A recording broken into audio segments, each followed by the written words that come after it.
Breaking news చూస్తున్నాం. పాలమూరు జిల్లాలో Telangana CM Revanth Reddy పర్యటించారు. జిల్లాలో 396 కోట్లతో చేపట్టిన అభివృద్ధి కార్యక్రమాలను ప్రారంభించారు ఆయన. Palamuru varsity, STP, academy block, గ్యాలరీల పనులకు, ఎంవీఎస్ ప్రభుత్వ డిగ్రీ కళాశాలలో బాలికల hostel, Mahbubnagar rural, Gandeed KGBV Bhavan నిర్మాణాలకి శంకుస్థాపన చేశారన్న. అనంతరం మహబూబ్ నగర్ కలెక్టరేట్లో అధికారులు ప్రజాప్రతినిధులతో సమీక్ష నిర్వహించారు. 2025 డిసెంబర్ లోపు కల్వకుర్తి లిఫ్ట్ ఇరిగేషన్ పూర్తి చేయాలని అధికారులను సీఎం ఆదేశించారు. యుద్ధ ప్రాతిపదికన పనులు చేపట్టాలని, క్షేత్రస్థాయిలో పరిశీలించి యాక్షన్ ప్లాన్ రూపొందించాలని సూచించారు. గ్రీన్ ఛానల్ ద్వారా నిధుల విడుదలకు ప్రభుత్వం సిద్ధంగా ఉందన్నారు. ప్రతి నెల ప్రాజెక్టు పనుల్లో పురోగతిపై సమీక్ష నిర్వహించాలని నిర్ణయించారు.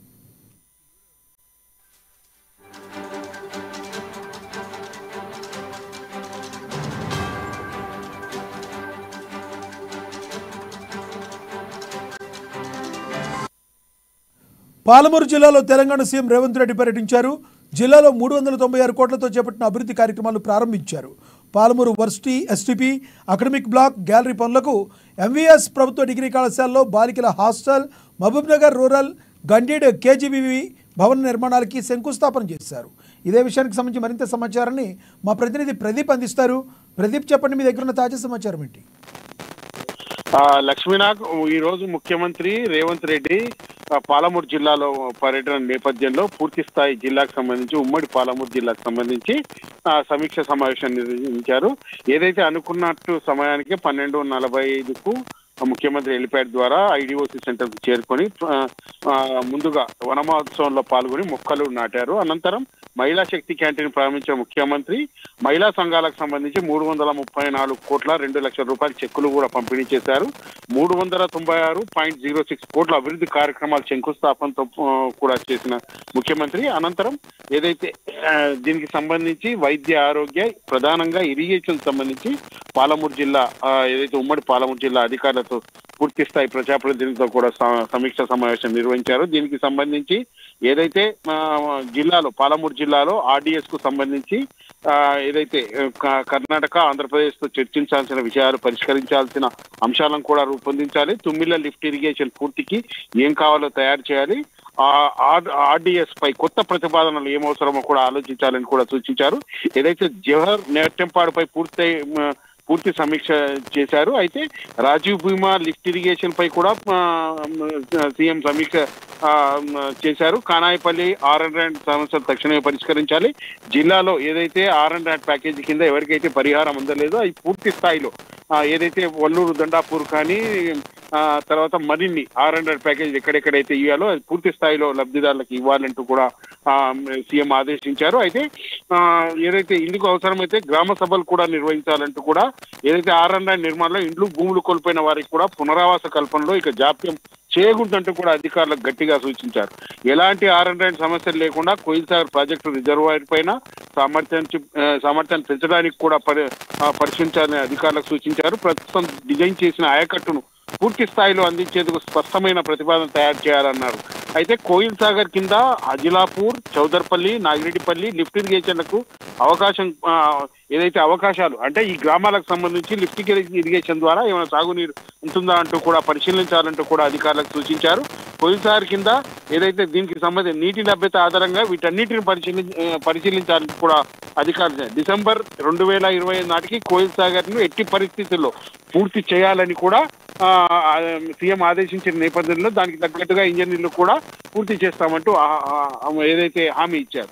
మరోవైపు కేఎల్ఐకి సంబంధించి ప్రధానంగా ఏదైతే కేఎల్ఐకి సంబంధించి అన్ని ప్రాజెక్టుల కింద ఏదైతే దీనికి సంబంధించి ఒక పాలమూరు, రంగారెడ్డి తప్ప అన్ని ప్రాజెక్టుల కింద 18 నెలల్లో పూర్తి చేయాలంటూ ఖరాఖండిక అధికారులకు ఆదేశాలు జారీ చేశారు. మండలం, గ్రామం వారీగా ఆయకట్టు వివరాలు రూపొందించాలి. ప్రతి ప్రాజెక్టుకు స్టేటస్ రిపోర్టు ఉండాలంటూ కూడా ముఖ్యమంత్రి చెప్పారు. ఆయా ప్రాజెక్టుల కింద కొత్త ప్రతిపాదనలు, న్యాయపరమైన వివాదాలు కూడా అవకాశం లేకుండా రూపొందించాలి. ప్రస్తుతం చేపట్టిన పనులంటికి కూడా పూర్తి చేయాలి. ప్రతి ప్రాజెక్టుపై 30 రోజులకు ఒకసారి తానే స్వయంగా సమీక్షిస్తానంటూ అన్ని ప్రాజెక్టులను క్షేత్రస్థాయిలో సందర్శించి పూర్తి నివేదిక ఇవ్వాలంటూ కూడా ఉన్నత స్థాయి అధికారులకు సూచించారు.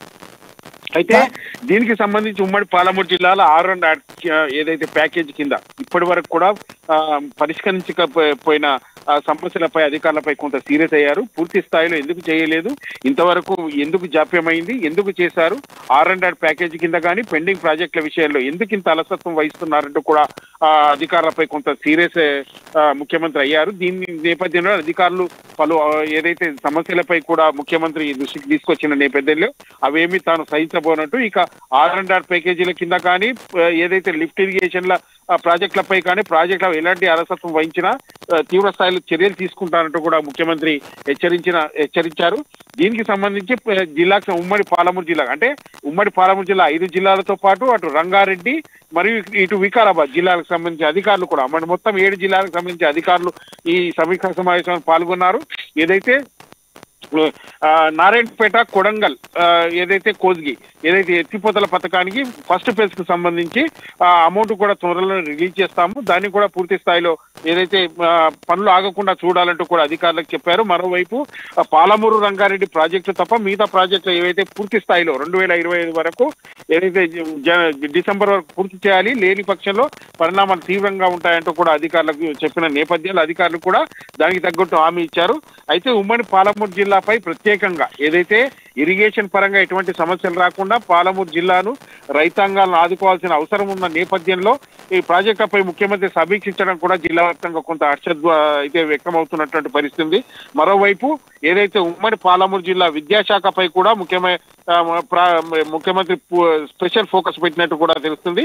అన్ని గ్రామ పంచాయతీలు తప్పనిసరిగా ప్రభుత్వ బడి ఉండి తీరాలి, అన్ని మండలాల్లో జూనియర్ కళాశాలలు ఉన్నాయో లేదో, ఒకవేళ లేకుంటే కళాశాల ఏర్పాటు చేస్తే విద్యార్థులకు మేలు కలుగుతుందో అన్న అంశంపై కూడా ఆయన అధికారులకు సూచించారు. ప్రతి అసెంబ్లీ నియోజకవర్గంలో కనీసం డిగ్రీ కళాశాల ఉండాలి, లేకుంటే ఏర్పాటు చేసేందుకు అవకాశాలు కూడా పరిశీలించాలంటూ ప్రతి పార్లమెంట్ యూనిట్ ఆధారంగా నైపుణ్యాల అభివృద్ధికి కేంద్రం ఉందా లేదా, మెడికల్ ఇంజనీరింగ్ కళాశాల ఉందా లేదా వివరాలు తనకు ఏదైతే సమర్పించాలంటూ డిఈఓ, డిప్యూటీ డిఈఓ, ఎంఈఓ మాండేటరీగా ప్రతిరోజు అర్ధపూట పాఠశాల తనిఖీ చేయాలి, జిల్లా కలెక్టర్ కు నివేదించాలి. ఏదైతే దీనికి సంబంధించి కలెక్టర్ వారంలో ఒక రోజు పాఠశాలలు, హాస్పిటల్స్ తనిఖీ చేయాలని ఆదేశించిన ముఖ్యమంత్రి తనిఖీ సందర్భంగా ఏ పాఠశాలలోనైనా ఉపాధ్యాయులు లేకపోతే తప్పనిసరిగా చర్యలు తీసుకోవాలి. ప్రభుత్వ ఉద్యోగులకు నెల మొదటి రోజు జీతాలు ఇస్తున్నాం కాబట్టి విద్యాశాఖలో అందరి ప్రమోషన్లు బదిలీ చేశామంటూ మీ బాధ్యతను మీరు నెరవేర్చాలంటూ కూడా వారికి సూచించారు.